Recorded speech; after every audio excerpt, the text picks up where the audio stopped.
So this is it. We're gonna go kind of project by project.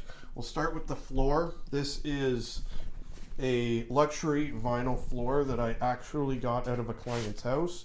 They had paid me to install new flooring. So rather than just throw their old stuff out, I actually brought it home and put it down. The ledge here with the double, with the opposing running piece and the hidden extension cord and stuff was actually because this part is concrete. Part of that is 3 different pours of asphalt of some capacity, and then some at the back is concrete. It's all different surfaces. So I tried to give myself one consistent surface I could sweep up. We built this custom table for the table saw. This will be staying for the next operator of this building. It is on wheels. There is 6 different wheels. I use my shop vac as dust collection because there's not enough power out here to run a corded shop vac or a dust collector and the saw. Saw obviously uses more power, and I can also use the bag here, which just clips on where the hose goes, so I can use the saw more effectively. It's obviously very important that I have enough power to cut the wood, and then I'll figure out cleaning it up after. This saw's table has gone through a few renditions as well.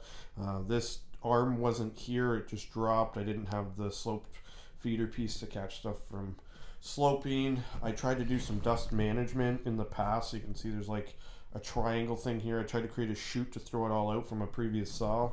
Well, these new DeWalt saws have such great dust collection that I just ended up adapting my Ryobi shop vac, which I adapted to Milwaukee batteries because I don't really own any Ryobi batteries. This here is the big table. This is like 52 inches or so by 8 feet, 2x6 top. It is incredibly sturdy. Incredibly sturdy. I sand it down twice a year and I re-oil it. I get rid of all the paint and all the bumps and lumps so that it doesn't mark surfaces while I'm working on it.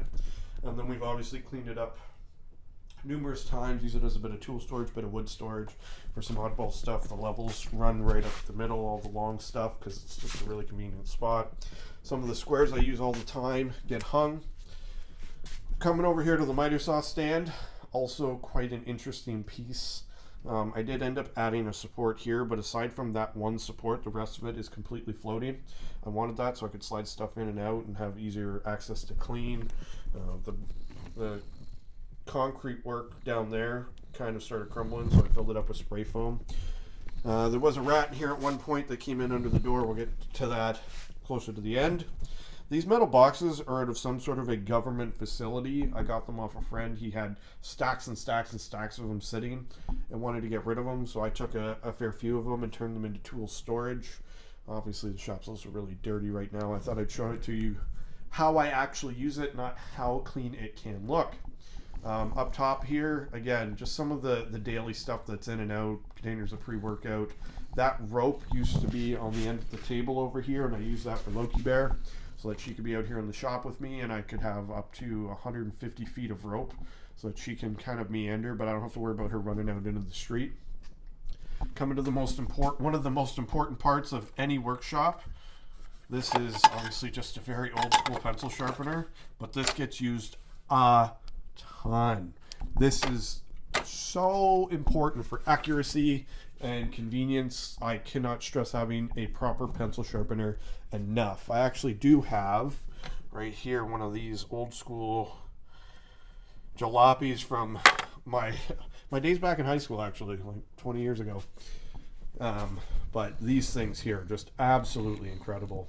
And then I try to have everything just kind of smartly laid out. So I've got my angle finder, my speed level, I've got my bucket boss, which just hangs off my pant line or in my pocket. Single handful of screws works great. We do have over here, it's a unicycle I do ride. This is a garage door motor. There was a garage door coming down here. The ceiling used to only be 8 feet. So just above the garage door rails. So it was like 4 inches or so above the garage door rails. And I actually moved it up to 11.5 feet. which obviously is a ton better. The garage door mechanism can be added by just putting a support down beside that attic hatch and then run across again. All the wiring is still in, all the sensors are still in. I just didn't need it. Garages are so easy to break into that it makes me feel uncomfortable. You literally just jam a crowbar, pop one of the corners, jam a 2x4, and you just break the latch and the garage door is open.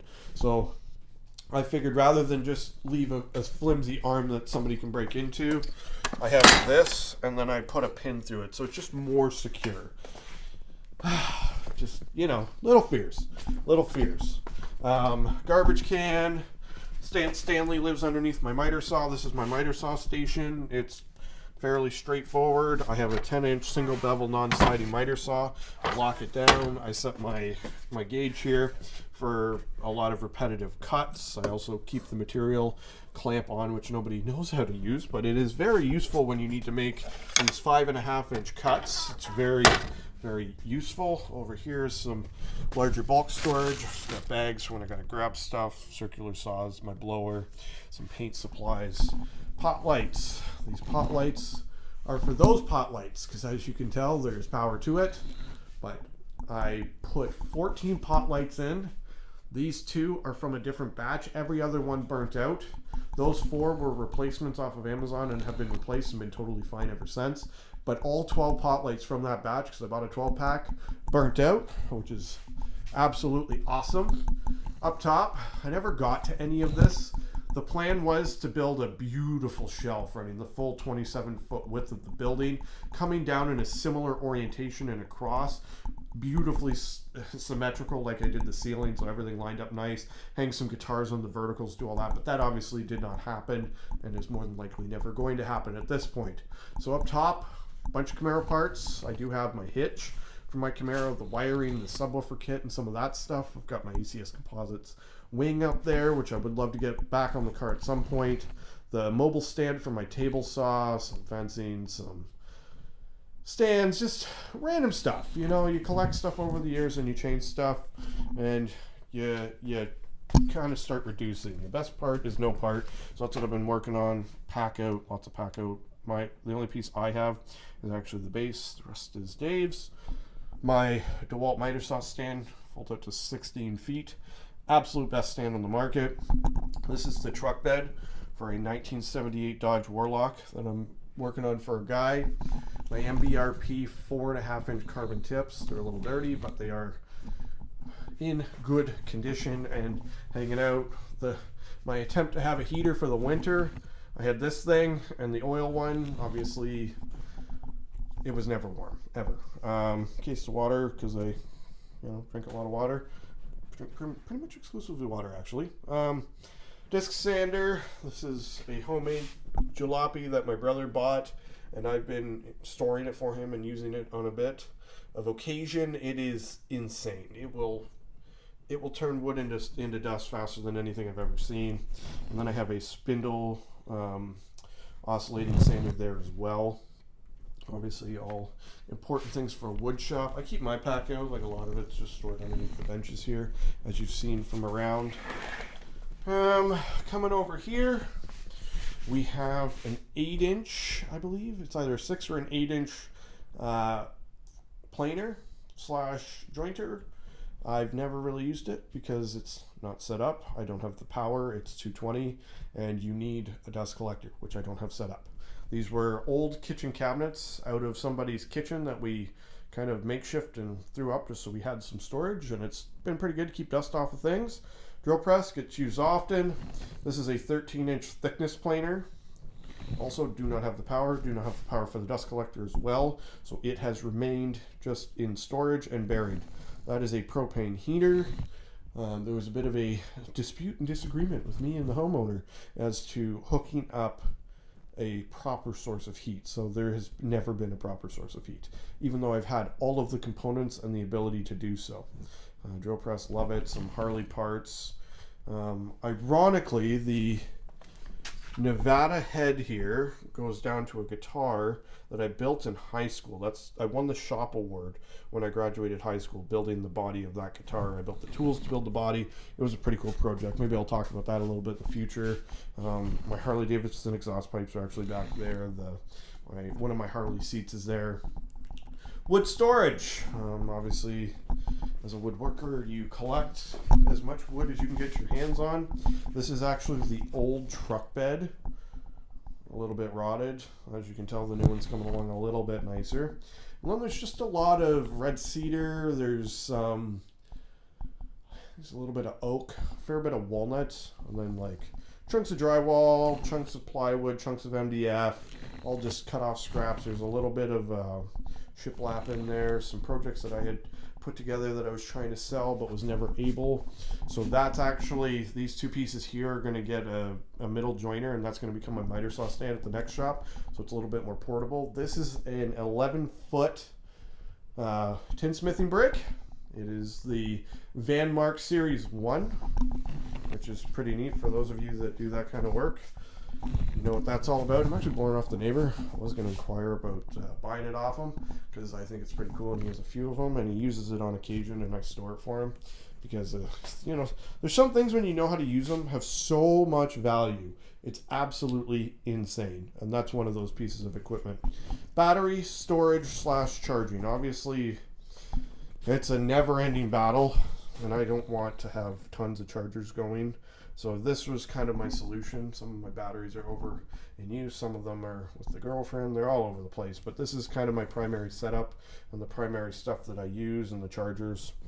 And I try to just make sure I'm diligent on swapping stuff. There's my Ryobi Milwaukee battery adapter for the 18-volt stuff, as well as my scooter charger. My scooter lives in this vicinity. That roll of metal was from the neighbor. I did some tinsmithing work for him. It's actually those pieces there that are standing vertically. And then over here, we've got a dust collector, a very, very large dust collector. That's almost 4 feet without the top bubble inflated. It's huge. It's a really nice dust collector, but obviously I never had the power to set it up. Toolbox. These were in my trailer, actually, and they went to car shows and all kinds of things. So there's a bit of tools in there, but it primarily just houses my pressure washer at this point. And then because I've been slowly packing up and prepping, there's just shelving and different things from the house and different things that I had done either temporarily or permanently. This is a very, very neat bandsaw. It is well loved, well used, well maintained, and as you can tell, some very cool stickers. Not going to be a little biased, but definitely have to have the top hat sticker on everything, because that is how cool people do. Followed by another toolbox. The scaffold is supposed to be over here, but stuff gets moved by other people and not put back. So it's a constant battle of cleaning. Ladders, 6-foot A-frame, 8-foot extension. And then up here is the 16-foot extension that goes out to 30 feet. A mirror off my childhood dresser that I decided to screw to the back of the door to make it feel a little bit more open. So these windows were not here when we moved in. Behind this battery tool storage, this framed out part, that's where the window was. It started at about 4.5 feet in the air, and it came over to about here. So you couldn't actually see in the backyard. The shed also was not there. I built the shed, I put the windows in, I did all of this. So I had better airflow, better light, better just visibility of what was going on. And having the shed there so that the water is yonder, it's actually kind of relaxing, I guess. Up here we have hung the air cleaner, so keeping the bad particulates out of the air so I don't get unnecessary ailments as I age. I also added the ceiling. This is completely built by me. It is vapor barriered. It is insulated. I did a dual attic hatch access, and as you can tell, it is all perfectly symmetrical from one side to the other, because that kind of stuff really, really matters to me. The plan was to sheet and make this pretty and put lights underneath the big shelf I was planning, drywall it all in, mud tape it all, just make it look as nice as a living room in this building that's in the 1800s somewhere. The house is 1885. I would assume this came sometime after. I kind of suspect that this did not have a garage door because all the wood for the garage door itself is newer, and I'm going to say it's 40, 50 years old. And the building being much older than that, obviously, has had a bit of an impact. The roof has sagged a lot. Standing out at the street and looking back, you can see a pretty solid unhealthy dip. So then we come to the garage door. I have mounted the whiteboard to it, which is kind of neat. I'll show you guys here as while I'm working. You unlock the door here. As this door goes up,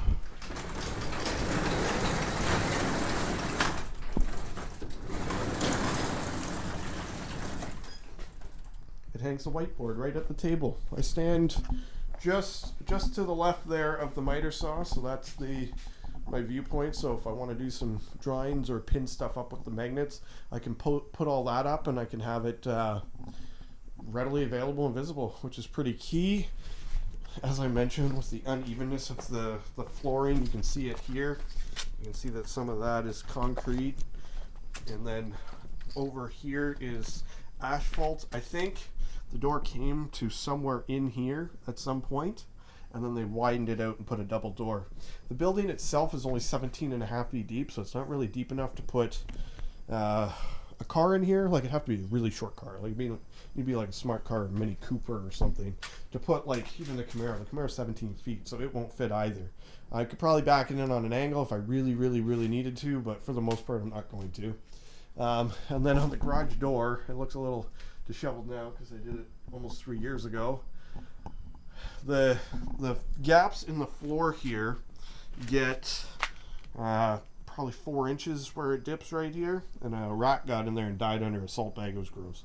Almost touched it. I was very unimpressed with myself at the time, so I actually took and I fastened sheets of 1/8 inch Luan paneling that I cut into, like, I think I did 1.5 inch strips, and I just used wood screws, and I screwed insulation to the bottom of the door. I mean, it doesn't look great to any capacity, but it worked pretty good. Coming in here and seeing snow drifts that were whizzing in, 4 or 5 feet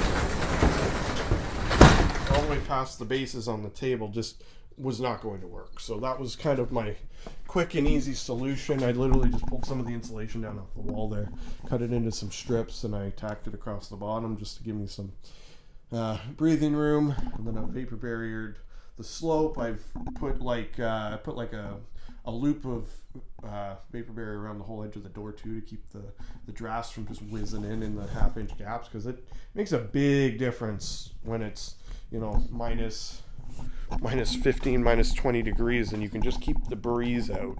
Put the little oil heater on, keep the fans moving. I could, if I really needed to, keep it. What is seizure and hard right now? Usually they're just off. So usually I could keep it around freezing. Working out here in the cold, I did that a lot. I'd be painting. It would take up to 2 days for a coat of paint to dry on a cabinet, which obviously isn't that practical or productive. So I will be moving on and moving about an hour away and setting up a new workshop. But I thought I would share with you guys a bit of a walkthrough and a tour and a history of this building and everything I did to it over the course of 3 years. I have probably just north of $2,000 invested in all of this to, frame and put up the roof and, structural screws and just everything I did. So this is quite an interesting part of my life, and I just thought, you know what, before I tear it all down, let's share it, and someday I might even look back on it fondly and go, I did that. Let me know what you guys think. Would you put together a workshop? Have you ever renovated a 120, 30, 40, 50-year-old building and tried to make it modern, new, and exciting, and done the wiring and framing and planning and tinkering? Tinkering never ends. So that's it. That is a tour of my current workshop.